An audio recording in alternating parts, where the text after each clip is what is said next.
Euh, Bonsoir à tout le monde. Merci beaucoup donc de votre présence. On s'excuse aussi donc de ces quelques minutes donc de retard dû à un problème technique. Voilà. Nous allons échanger aujourd'hui sur ce qu'on appelle la politique d'emploi des jeunes au Sénégal et peut-être voir un peu comment faire renaître un peu l'espoir chez les jeunes, puisque nous sommes quand même en train de vivre une situation extrêmement difficile due vraiment à la situation donc, des jeunes qui n'ont pas hésité à aller vers l'aventure donc en exposant donc leur vie, parce que si quelqu'un est prêt à prendre donc les pirogues d'infortune pour aller à l'aventure vers l'Europe où en réalité il n'y a plus d'Eldorado, ça c'est clair et net. Et ce qui est encore plus désolant, ce sont des jeunes qui ont échappé à la mort, mais qui disent qu'ils sont prêts à repartir lorsqu'ils verront encore une autre pirogue prête à les embarquer. Ce qui veut dire que vraiment il y a une perte terrible donc, d'espoir chez tous ces jeunes-là. Il faut le dire, lorsqu'on est quand même un État, la politique de l'emploi reste une priorité, surtout celle des jeunes. Parce que lorsqu'on parle d'avenir d'un pays, l'avenir d'un pays concerne les jeunes. Ceux qui gèrent ce pays aujourd'hui, en réalité, tiennent les rênes du pouvoir uniquement pour les générations futures. Donc, ils ne doivent en aucun cas ignorer, ou en tout cas sous-estimer, donc la volonté des jeunes et surtout leur désir de pouvoir trouver donc du travail, autrement dit un emploi décent. On va d'abord parler un peu de l'emploi des jeunes de manière générale, surtout qui constitue quand même un enjeu majeur pour tous les gouvernements. Le gouvernement du Sénégal ne peut pas être en reste par rapport à ce qui se passe dans le monde, raison pour laquelle en tout cas qu'il s'agisse donc de ceux qui étaient là avant 2000, c'est-à-dire le régime socialiste, avec des ambitions quand même très limitées, il faut le dire. D'ailleurs, le président Wade, lorsqu'il est arrivé au pouvoir en 2000, avait trouvé le budget du fonds de promotion de la jeunesse à 200 millions. C'était très peu. Et il avait décidé même de relever ce fonds-là de 200 millions à 2 milliards. Et ensuite d'augmenter 1 milliard chaque année. Ce qui s'est passé, en tout cas jusqu'à ce que le fonds dispose de 6 milliards. C'est pour financer les projets donc, des jeunes. Ce qu'on a constaté surtout, c'est que malgré en tout cas cette volonté d'accompagner les projets donc, des jeunes, cela n'avait pas en tout cas donné des résultats escomptés. Pourquoi? Des résultats attendus. Pourquoi? Parce que simplement, on avait remarqué que dans la plupart du temps, c'était quand même des financements téléguidés, pour ne pas dire des financements avec une coloration. Sous le régime de Wade, on l'a connu. Le régime du président Sall aussi, en tout cas, n'a pas fait l'exception. Si on analyse un peu la situation, d'ailleurs, on peut retenir que ce budget qui était destiné en tout cas à accompagner les projets des jeunes ne manquait pas d'ambition tout au début, puisque si on trouve un budget à 200 millions, on le ramène jusqu'à 2 milliards, ensuite chaque année on augmente 1 milliard jusqu'à quand même obtenir un montant de 6 milliards, ça veut dire que la volonté est là, incontestablement. Maintenant, qu'est-ce qui n'a pas marché? C'est là, peut-être là où vraiment le bas blesse, c'est là où il faudrait mener la réflexion pour savoir un peu. Parce qu'on a vu, même après ce FNPJ, il y avait la création aussi donc d'autres structures de jeunes, non? Comme par exemple l'ANPEJ. Donc, d'abord la neige, c'était la neige, donc l'Agence nationale de l'emploi des jeunes. Ensuite, il y a l'Agence nationale pour l'emploi donc, des jeunes de banlieue, ce qu'on appelle AGEP. AGEP, c'est ça, l'emploi des jeunes de banlieue. Bref, c'était en quelque sorte de la discrimination positive, puisque les autorités de l'époque avaient constaté que c'est vrai, de manière générale, les jeunes avaient du mal, en tout cas, à trouver du travail, et ce taux de chômage a encore été beaucoup plus élevé au niveau des jeunes de la banlieue. C'est pourquoi même il fallait promouvoir l'emploi aussi des jeunes de la banlieue. En tout cas, ils n'en ont pas eu le temps nécessaire pour faire quand même le bilan, parce que c'est bien beau d'avoir de la volonté pour financer un projet et autres, mais au finish aussi, il faut prendre le temps quand même, voilà, de faire le bilan, c'est-à-dire faire une évaluation, voir un peu ce qui a marché, ce qui n'a pas marché, et surtout comment faire pour apporter des correctifs. Il faut apporter les corrections nécessaires pour faire évoluer les choses. Ce qu'on avait constaté, par exemple, avec ces différentes structures qui étaient censées accompagner les jeunes porteurs de projets, c'est que le taux de remboursement est très faible. Voilà. On se souvient encore, en tout cas, lors du passage d'un ministre, donc du ministre Sambou, c'était Benoît Sambou à l'Assemblée nationale, déjà c'était en 2013, lors du vote de son budget, à l'époque qui tournait quand même autour de 8 milliards. Il faut reconnaître qu'entre-temps, ce budget a progressé, parce que au mois de décembre, ce mois-ci, c'était le droit de passer. Lorsque le ministre de la jeunesse passait à l'Assemblée nationale pour le vote de son budget, je pense que ce budget tourne autour de 17 milliards, 17 milliards 400 millions, qui est passé donc de 14 milliards 800 millions à 17 milliards 400 millions. Donc ça veut dire que déjà, il y a une hausse de plus de 2 milliards. Et si on compare tout au début du mandat du président Macky Sall, donc c'est un budget qui a plus que doublé. On parle de 7-8 milliards, un peu moins de 8 milliards, jusqu'à aujourd'hui 17 milliards, ce qui n'est pas mal, mais il faudrait quand même encore continuer, voilà, à revoir ce budget à la hausse, conformément aux ambitions pour la jeunesse. À l'époque, le ministre nous le rappelait que, j'allais même dire, les budgets, on l'avait dénoncé, fortement dénoncé, qu'au niveau par exemple du FNPJ, voilà, qui en tout cas avait l'ambition d'accompagner les jeunes à réaliser le projet, le taux de remboursement tournait autour de 3%. C'est extraordinaire. On n'a pas dit 70%, 80%, il y a un taux de défaillance de 20 à 30%. Non, un niveau de remboursement de 3%. Ça veut dire simplement que les gens ne remboursent pas.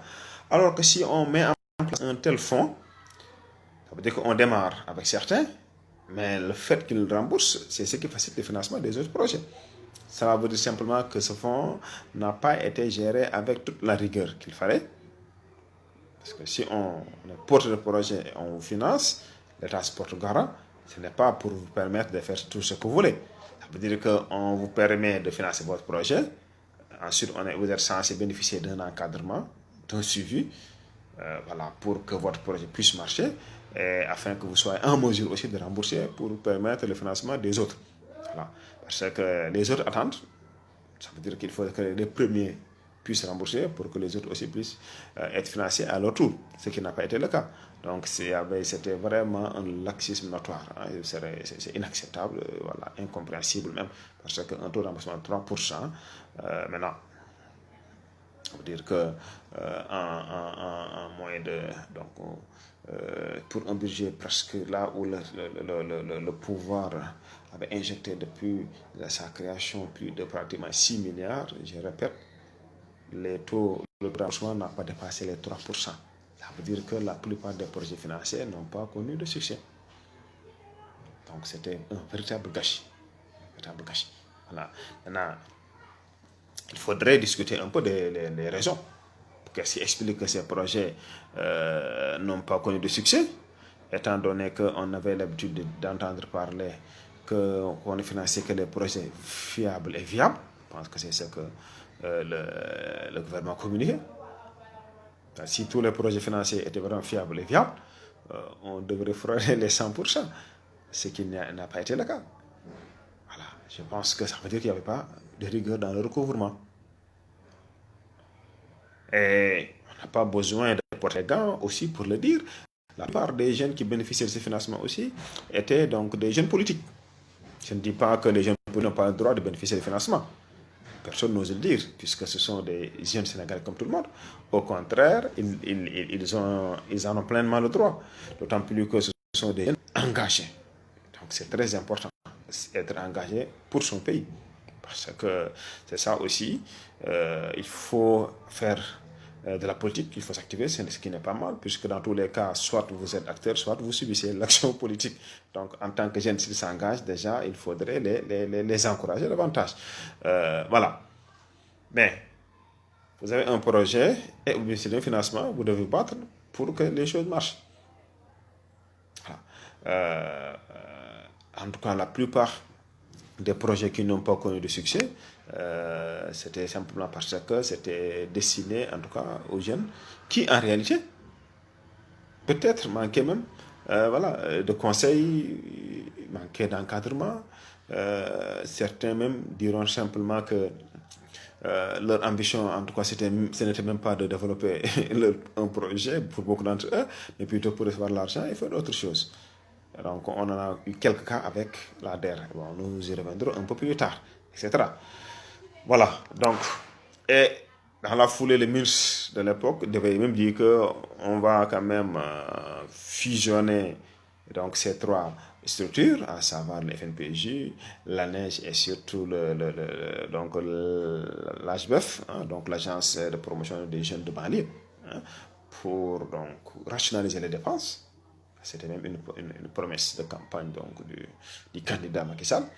Et c'est ainsi qu'il avait mis en place ce qu'on appelle l'ANPEJ, Agence nationale de promotion de l'emploi des jeunes. L'ANPEJ fusionne les deux. On pense qu'on va rationaliser davantage les dépenses. Mais aussi, l'action sera beaucoup plus efficace, ce qui était salutaire. Mais quelques années plus tard, on a vu que quand même, malheureusement, les résultats ne sont pas du tout encourageants. Raison pour laquelle, à un an des élections, puisque c'était en 2018, donc à un an des élections, le président a mis en place une autre structure qu'on appelle l'ADER, la délégation donc à l'entraîneur rapide, l'ADER, avec déjà ça un peu de discussion, puisque autant vous avez une structure qui est là, qu'on appelle l'ANPEJ, autant il y a le ministère de l'Emploi aussi, avec la direction de l'Emploi, mais on décide, à moins d'un an des élections, de créer encore une structure destinée à financer les projets des jeunes et des femmes, en faisant un tour au niveau du fichier électoral, on se rendra compte que les jeunes et les femmes constituent la majorité.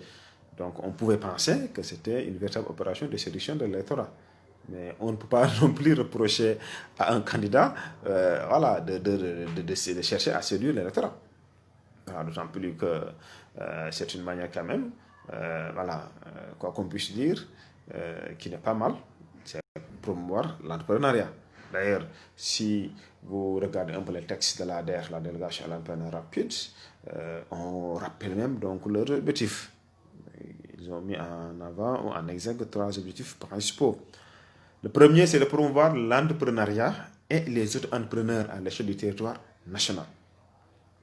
Ce qui est extrêmement important, puisque les entrepreneurs, surtout au niveau local, souffrent terriblement d'un problème d'accès au financement.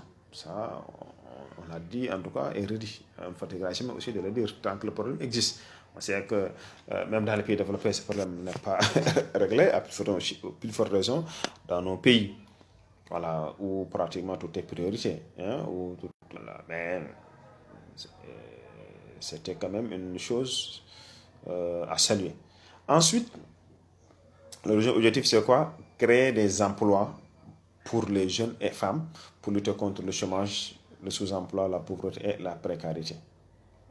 Et enfin, promouvoir l'éclosion des champions nationaux dans les secteurs porteurs pour l'économie sénégalaise et sous-régionale. Donc, en tant que structure, on appelle délégation à l'appel rapide, pour les jeunes et les femmes. Pour les jeunes et les femmes. Tout au début même, je me posais des questions, voilà, pour entrepreneur rapide, puisqu'en réalité, l'entrepreneuriat quand même répond à certaines normes. Il faudrait notamment être quelqu'un qui est pour le projet, mais surtout, ça nécessite de la patience pour pouvoir réussir dans les affaires. Voilà. Maintenant, cette rapidité devait s'exercer au niveau du décaissement. Maintenant, si l'ADER continue à concurrencer les banques, alors qu'elles n'ont pas la rigueur pour recouvrer les fonds, parce qu'après, on risque d'avoir de voir la même chose que peut-être ce qui s'est passé avec le FNPJ et autres. Voilà. Et on a vu qu'au début même, la Terre avait mobilisé un montant de 30 milliards destiné exclusivement à financer les projets des jeunes et des femmes. Mais ce qu'on a aussi constaté sur le terrain, la plupart de ceux qui ont bénéficié du financement donc, appartenaient à une formation politique. En tout cas, même lors des soutenances de nos étudiants dans les écoles de commerce de la place, parce que dans les soutenances, surtout les sciences 3, ceux qui doivent sortir de la licence, pour boucler un peu, ils ont le choix entre présenter un rapport de stage, un projet ou encore un mémoire. Mais la plupart d'entre eux qui présentent des projets, parfois on tombe vraiment sur des projets extrêmement intéressants. Et lorsqu'on interroge le promoteur, entre guillemets, du financement, parce que c'est toujours le problème qui se pose, il nous évoque toujours ce problème également. Et lorsqu'on les conseille même de se rapprocher de l'ADER, la réponse ne change pas. On disait souvent, monsieur, mais si vous n'êtes pas du parti au pouvoir, vous avez du mal vraiment à bénéficier donc de financement. Je dis que c'est incroyable. Comment un jeune Sénégalais même peut penser ainsi? Ça veut dire simplement que là où ils habitent, et on l'a fait à plusieurs reprises, c'est pas une fois, deux fois, ni trois fois. Et ce ne sont pas non plus des jeunes qui viennent du même quartier. Ça veut dire que, comme dans les universités, hein, c'est le Sénégal en miniature. Donc les gens viennent d'horizons divers. Vous les interpellez par rapport à leur projet, par rapport au financement, mais toujours ce qu'ils disent. Ça veut dire simplement que c'est un financement qui a été téléguidé. J'ai eu à rencontrer quelques personnes. C'était en 2019. Au mois de juillet, précisément, dans la région de Kaolack, lorsqu'on parlait un peu de DER, parce que là aussi c'est une déformation professionnelle. À chaque fois qu'on est quelque part, on discute, mais aussi parfois on échange et on cherche certaines informations. Voilà. En interrogeant certains qui ont bénéficié de ce financement, il y en avait quelques même qui m'expliquaient, disant que oui, ici à Kaolack, en tout cas, on a eu pas mal de financements. Le groupe tel et le groupe tel, ça veut dire que cette personne résonne en termes de responsables politiques, les responsables de ce parti-là, qui sont à Kaolack. En me disant que le groupe de tel autre responsable, pour les financements, les gens ont bénéficié du financement d'un montant de 250 000 pour notre groupe, parce que lui, elle est partie en tout cas du groupe d'un ancien responsable, quelqu'un qui a occupé de hautes fonctions dans la République. C'est-à-dire que dans leur groupe, les gens quand même ont pu bénéficier d'un financement de 500 000 francs. Pour ceux qui ont déposé, ce qui est une très bonne chose. Ma question, c'était la suivante. Qu'avez-vous fait de votre financement? Avant même de me répondre, cette personne a eu à rigoler un peu. J'ai bien dit. Alors que moi, j'étais quand même dans du sérieux. Disant que j'ai payé mes dettes pour une partie et pour l'autre partie, j'ai mangé l'argent. Et c'est extraordinaire. C'est juste un cas. Je n'ai pas dit que tout le monde a fait ça. Mais c'est-à-dire que lorsque on cherche quand même à financer les projets des jeunes, je pense que si c'était sûr et certain que c'est un porteur de projet, quelqu'un qui a son projet, un projet qui est fiable et viable, lorsqu'on va lui remettre 500 000 francs pour démarrer son projet, il ne va pas penser à agir ainsi. Et les exemples sont très nombreux. très nombreux. Même autre chose qu'on nous a dit sur ce financement, je pense que ça ne sert à rien peut-être d'en parler ici. Voilà, pour vous dire qu'il y a eu quand même vraiment un manque de sérieux, quoi qu'on puisse dire. Quoi qu'on puisse dire. Voilà. Je ne m'attendais pas non plus à un taux de recouvrement, en tout cas, très élevé, du moment où beaucoup de ces jeunes-là qui ont bénéficié de ces financements appartenaient aussi ou étaient des militants de grands responsables du parti. Voilà. Et il y avait même autres choses qu'on leur disait par rapport à ce financement-là. Voilà. Si toutefois donc, leur candidat a remporté les élections, et ainsi de suite. Voilà. C'est pour montrer que certes, une structure comme la DER, même si tout au début je ne l'avais pas du tout approuvé quand même, parce que pour moi c'était encore un doublon, puisqu'on avait fusionné les structures de financement de jeunesse qui étaient là pour mettre l'ANPEJ pour rationaliser les dépenses. On veut dire que tous les moyens qu'on voudrait mettre à la disposition de la terre, on aurait pu renforcer davantage l'ANPEJ. Je pense que c'était véritablement mon point de vue. Voilà. On a pu constater aussi que voilà, la DER sillonnait le pays, rencontrer les gens pour effectivement, en tout cas, essayer rapidement de leur faire bénéficier donc de ces privilèges. Voilà. Après, pour quel résultat? Parce que c'était ça en 2018, 2019. En 2020, on a constaté que c'est vrai que les jeunes ont pris en grande partie quand même les pirogues donc voilà, pour faire de l'immigration clandestine. Ce qui veut dire que pour toute cette manne financière, si vraiment elle était destinée aux porteurs de projets, ceux qui ont vraiment les idées pour à réaliser, ça m'étonnerait que les jeunes puissent prendre autant de risques. Parce que, effectivement, il y a de l'espoir qui est là. Et s'il y a de l'espoir, ça va être difficile pour quelqu'un de risquer sa vie, alors que quand même il a quelque chose à faire ici. Donc, c'est une évidence. C'est pourquoi on pense que vraiment il faudrait quand même essayer de redonner de l'espoir aux jeunes. Comment faire? En les appuyant davantage dans le financement de leurs projets. Un financement qui ne sera pas du tout coloré ou téléguidé. Un financement basé exclusivement sur la pertinence des projets qui sont déposés. Voilà. Il faut revoir l'enveloppe donc, à la hausse, autrement dit, augmenter davantage ce budget. Si en une année, vous recevez les demandes de financement, donc vous avez une idée des besoins, parce qu'il y a même normalement les archives qui sont là, ça pouvait servir aussi donc, de tableau de bord.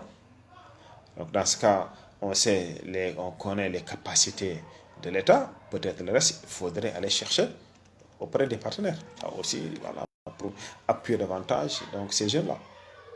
J'ai même vu après certains jeunes bénéficier d'un financement très rapidement parce qu'ils ont cherché à se rendre en Europe, ça n'a pas marché. Ils font partie des rescapés et on voudrait financer leur projet pour les pousser en tout cas à rester donc, au niveau du territoire national au lieu de prendre le risque encore de retourner en Europe. Donc tout ça en tout cas constitue encore un véritable problème à souligner. Il y a beaucoup de projets à exploiter. Il suffit juste de mettre les jeunes dans les dispositions, voilà, pour qu'ils puissent quand même les saisir. On a théorisé la notion d'autosuffisance alimentaire. Vous savez, on est en 2020. Le Sénégal a pris son indépendance en 1960. Donc, 40 ans, 60 ans après, donc 60 jusqu'en 2020, donc ça fait 60 ans. 60 ans après les indépendances, on n'arrive pas encore à produire tout ce qui permet de nourrir notre population. Alors qu'au moment où je vous parle, on devait quand même atteindre cette notion-là, on devait atteindre ce niveau d'autosuffisance alimentaire. Au Sénégal, on n'a pas de problème d'eau, du tout. On n'a pas de problème de terre. Et il y a suffisamment de jeunes. Qu'est-ce qui manque? Donc il faut chercher quand même à mettre une politique de maîtrise de l'eau. Il faut former les agriculteurs. Ils ont besoin d'être formés davantage. C'est très important. Il faut les former, il faut les encadrer. Et au-delà, chercher un peu à mieux gérer aussi vraiment les subventions, voilà, touchées par donc, les différents producteurs. Parce que ça va être très difficile d'atteindre l'autosuffisance alimentaire si on n'a pas une bonne politique de maîtrise de l'eau. Si les agriculteurs ne sont pas du tout bien formés, et surtout si les subventions ne sont pas aussi bien gérées. Autrement dit, ce sont les objectifs ou les défis à relever pour vraiment espérer pouvoir produire suffisamment. Dans quel but? Dans le but d'atteindre ce qu'on appelle l'autosuffisance alimentaire. Et cela passe nécessairement par l'augmentation de la productivité. Oui. Extrêmement important, la notion de productivité, parce qu'elle est très faible. Elle est très faible. Parce que jusqu'à présent, voilà, on constate que les gens continuent toujours à utiliser en tout cas les mêmes techniques agricoles, avec très peu de changements. Donc ça veut dire que la productivité reste faible, alors que celle-ci pouvait être quand même vraiment revue à la hausse. Donc il faudrait se fixer des objectifs comme quoi nous devons tout faire pour améliorer de manière considérable la productivité. C'est important. C'est vraiment très important. Bon, il y a quelques efforts fournis par ça et là, surtout avec notamment cette fameuse théorie des semences ou des graines sélectionnées pour les semences. Mais c'est bien. Les engrais, même chose, mais pour la distribution des engrais, par exemple, les gens notent beaucoup de manquements. Autant d'abord pour les semences, la distribution des semences, autant aussi pour les engrais. On se souvient encore, ça ne fait pas encore un an, parce que de hauts responsables du pouvoir se lançaient de colibés dans une discussion interposée avec une fameuse bombe lancée par l'actuel directeur donc, du Soleil, Michel Baye, qui avait demandé à un haut responsable donc, du parti qui était aussi à l'époque vice-président de l'Assemblée nationale, qu'il avait bénéficié d'un financement. Du moins, il avait bénéficié de dire que telle personne bénéficie de 2000 tonnes de récolte, de semences. Alors que vous allez dans le monde rural, certains ne souhaitent qu'avoir 50 kilos ou 100 kilos. Voilà. Mais lorsque ce Michel a lancé cette bombe, il oubliait aussi, il ne pouvait pas calculer la réponse que l'autre allait apporter, c'est sa réplique.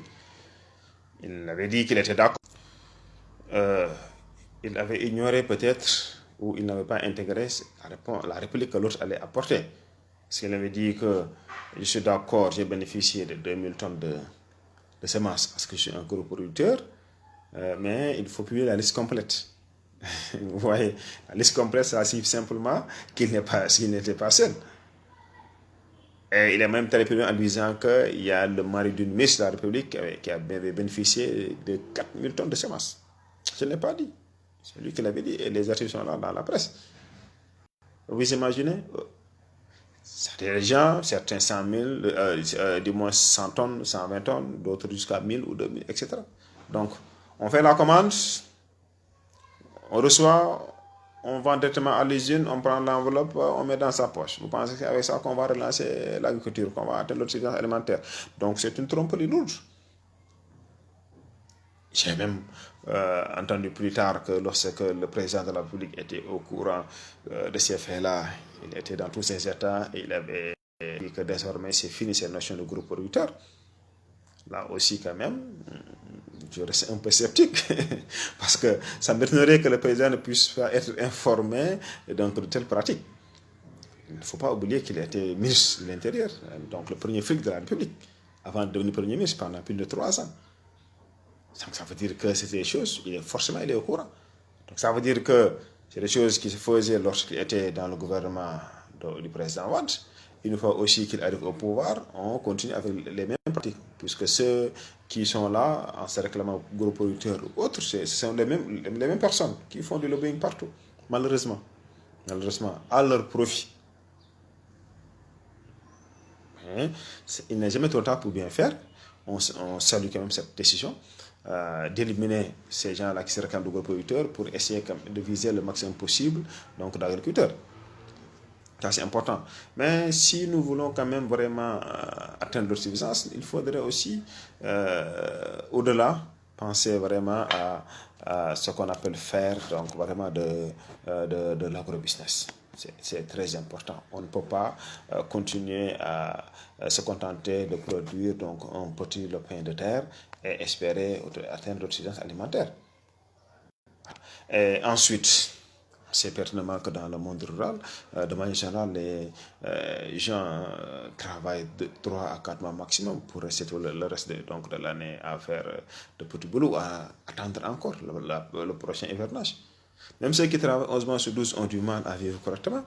Comment voulez-vous quelqu'un qui n'a de revenus substantiels, qui ne travaille à plein temps que 2 à 3 mois pendant l'année, et espérer pouvoir vivre quand même correctement pendant 12 mois? Ça veut dire qu'il faudrait qu'on continue à mettre l'eau à la disposition et aller donc encourager et surtout encore à les encadrer.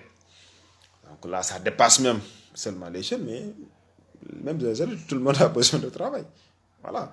Donc le problème est entier. Il faudrait promouvoir vraiment donc l'entrepreneuriat. Oui. Pour rappeler rapidement une étude faite par l'ANSD, donc l'Agence nationale de la statistique et de la démographie, qui a été faite en 2017, où dans cette étude, elle nous disait que 96,5% des emplois donc, nouvellement créés sont dans l'informel, le secteur informel. Et ça veut dire que si vous sortez 96,5%, qu'est-ce qu'il nous reste? 3,5%. Ça veut dire que les 3,5% sont les emplois créés dans le secteur formel, autrement dit, public et privé compris.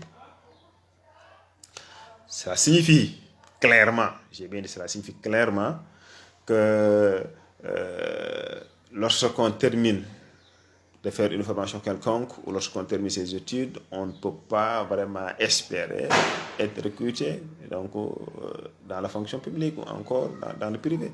Parce que leur capacité est très faible par rapport au potentiel, c'est-à-dire aux demandes d'emploi. On estime que chaque année, se reçoit au moins 200 000 donc, voilà, nouveaux demandeurs d'emploi.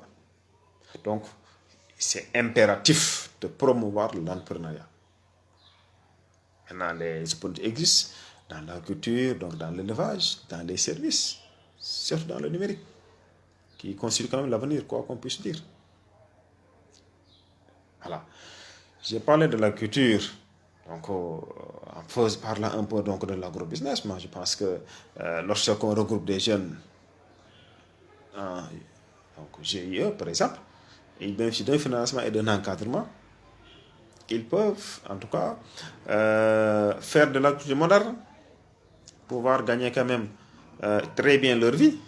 Et je peux vous assurer que c'est des jeunes, ce sera des, donc, ils n'auront plus besoin, en tout cas, de penser à quitter ce pays ou même à chercher coûte que coûte à être recrutés dans la fonction publique ou ailleurs. Non, du tout. Ils n'en auront pas besoin parce qu'ils savent que ce qu'ils sont en train de réaliser, leurs camarades, leurs amis, autres là, qu'ils connaissent, leurs parents qui sont dans la fonction publique ou qui travaillent, qui sont des employés, n'arrivent pas à le faire.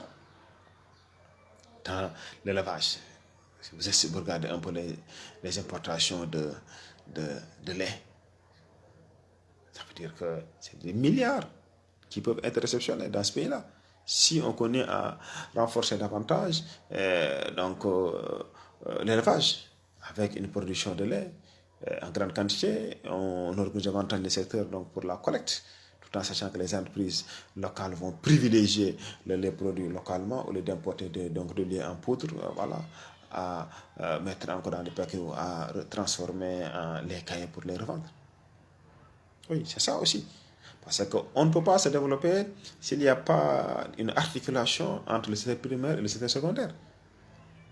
Voilà. Si les gens font beaucoup d'efforts dans le secteur primaire, l'État investit et les accompagne, il va falloir aussi qu'il y ait une adéquation, une articulation entre la politique menée dans le secteur primaire et dans le secteur secondaire.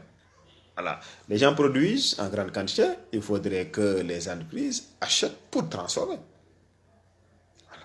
Aujourd'hui, quand même, on ne peut pas se contenter de privilégier ce qu'on appelle les exportations de matières premières. Au contraire, il faut transformer sur place avant d'exporter. Là, ça permet en tout cas au pays de réceptionner tout sur la chaîne de valeur. Voilà. Au lieu de gagner des miettes parce qu'on a vendu que la matière première. Parce que c'est quelque chose quand même qui doit être dépassé. Voilà. Et les pouvoirs publics doivent davantage accompagner les gens dans ce sens-là. Voilà. Donc, le problème majeur, en tout cas rencontré par les jeunes qui sont des porteurs de projets, c'est vraiment ce qu'on appelle l'accès au financement. L'accès au financement pour tous. Parce qu'il y en a certains, peut-être à cause de leur engagement ou de leur proximité avec tel monsieur ou tel autre, voilà, ils n'ont pas de difficulté pour bénéficier d'un financement, mais ils sont minimes. Vraiment, par rapport à la majorité.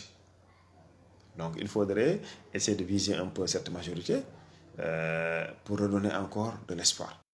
Vous avez un projet fiable, viable, et vous bénéficiez donc d'un financement. Vous êtes sûr que vous serez encadré. Mais aussi, il faudrait, je répète, que les banques continuent aussi à jouer leur jeu. Elles sont extrêmement frileuses.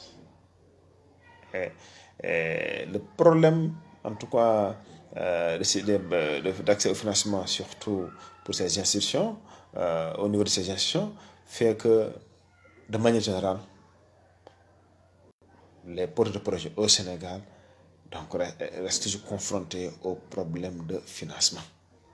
Voilà, il faut, en plus maintenant des taux d'intérêt élevés, parce qu'on ne peut pas s'attendre à promouvoir l'emploi. Parce que pour créer l'emploi, il faudrait effectivement qu'il y ait un financement. Voilà. Certes, les porteurs de projets, lorsqu'ils obtiennent un financement, leur priorité, ce n'est pas de créer des emplois, mais c'est plutôt de faire de l'argent. C'est clair, c'est l'objectif de l'entreprise. Voilà. Mais pour tous ces demandeurs d'emploi, si beaucoup d'entre eux choisissent ou en tout cas essayent de réfléchir par rapport à l'autre emploi, ça veut dire que déjà, ils vont créer leur propre emploi. Donc dans ce cas, ce qui leur manque, c'est de bénéficier d'un financement. Quel conseil peut-être avant de finir, c'est surtout de rappeler aux jeunes, de manière générale, que l'entrepreneuriat aussi obéit à des règles. Des règles, notamment de la patience. C'est important, la patience. Voilà, on n'a pas vraiment à commencer aujourd'hui et vouloir rouler en 4x4 dès demain. Non, ça prendra du temps. Il faudrait donner à la monnaie le temps de se former. C'est très important. Tous ceux qui font aujourd'hui la fierté nationale, il faut connaître leur histoire.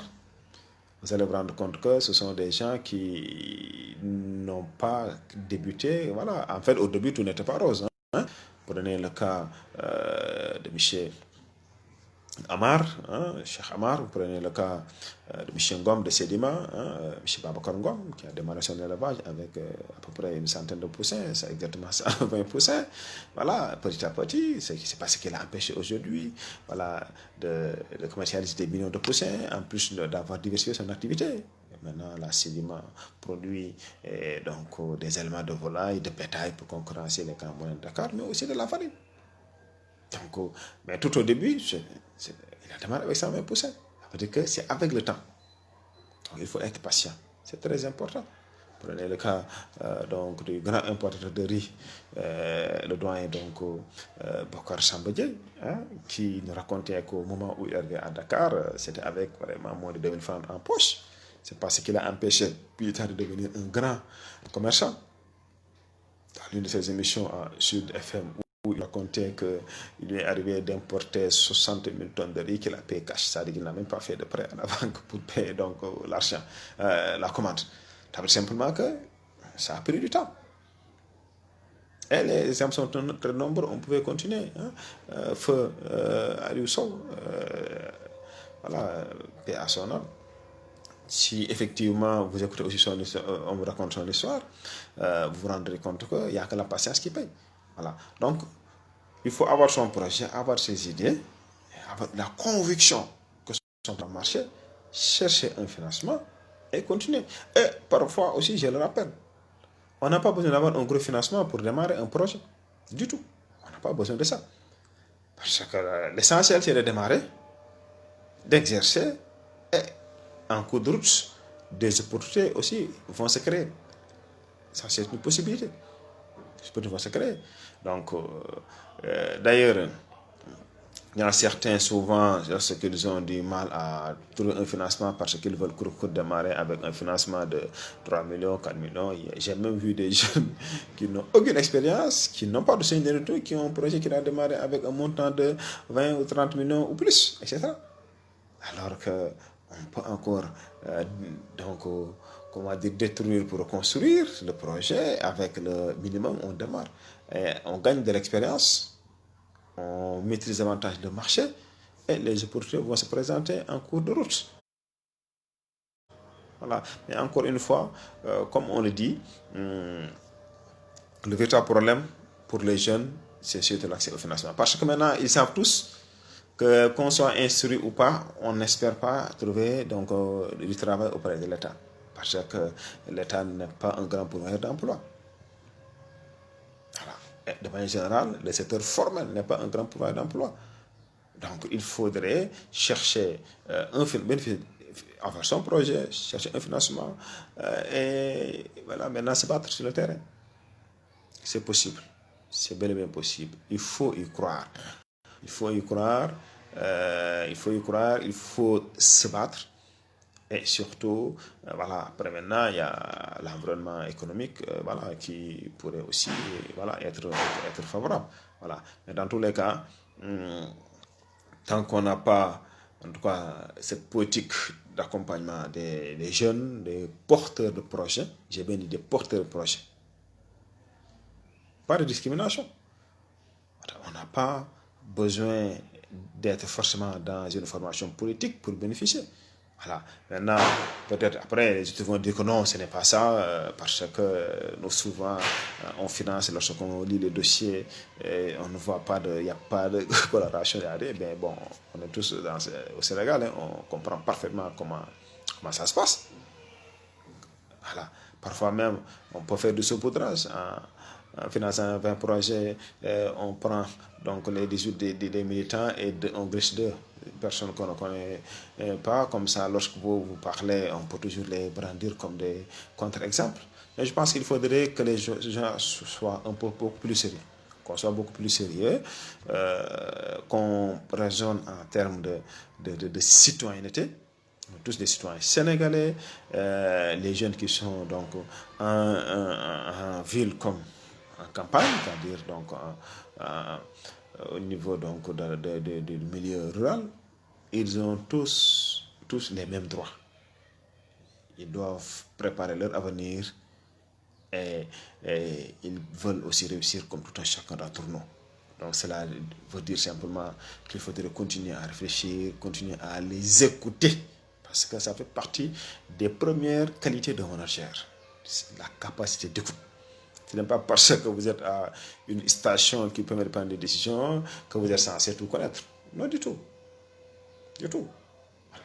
Vous êtes là quelque part parce que simplement les gens ont voté pour vous, ou parce que vous êtes parce que simplement c'est lui qui a en tout cas le pouvoir, le privilège de nommer au poste civil et militaire, parce que c'est la Constitution qui lui confère ce pouvoir-là, voilà, vous a nommé. Mais il faudrait savoir raison garder. En plus, en écoutant les gens, en connaissant le problème, vous êtes sûr, en tout cas, de prendre les meilleures décisions. Ça veut dire que vous n'avez rien à perdre et tout à gagner.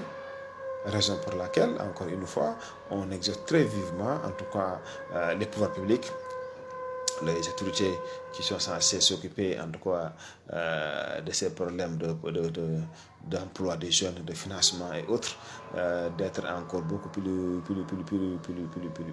donc, rigoureux. Donc, les autorités d'être beaucoup plus rigoureuses dans le choix, mais également aller vers donc, les jeunes, parce que parfois, il y en a certains, peut-être par manque d'information. Ils ne peuvent pas même aller vers là où ils peuvent trouver un financement. Donc, il faut continuer à communiquer. Certes, de temps en temps, on voit certaines communications qui passent dans les médias. Voilà. Mais, dans les endroits plus reculés, on peut juste s'appuyer sur la société civile, on peut s'appuyer sur les présidents d'associations, ou encore sur les Badjanokor, et ainsi de suite, pour mieux sensibiliser les jeunes sur les opportunités qui existent, qu'ils peuvent exploiter et qu'ils n'ont pas vraiment besoin de risquer leur vie. Voilà. Donc, l'espoir est là. Et c'est même intéressant, voilà, de faire quelques reportages sur ces jeunes-là qui, il y a 3 ans, 4 ans ou 5 ans, voilà, étaient passé la majorité de leur temps, en tout cas, à prendre du thé ou à discuter avec leurs amis, alors qu'aujourd'hui, voilà, ils sont bien assis, financièrement parlant, à cause d'un financement qu'ils ont bénéficié de ces organisations et autres. Et les prendre comme des arguments pour montrer aux jeunes qu'il est possible d'arriver à ce niveau-là ou même de les dépasser. C'est juste une question de patience, mais aussi de conviction, etc. En gros, c'était vraiment ces quelques idées qu'on voudrait partager donc avec vous, tout en espérant vous retrouver aussi donc très prochainement sur d'autres sujets relatifs en tout cas à l'économie sénégalaise. Merci beaucoup à tout le monde.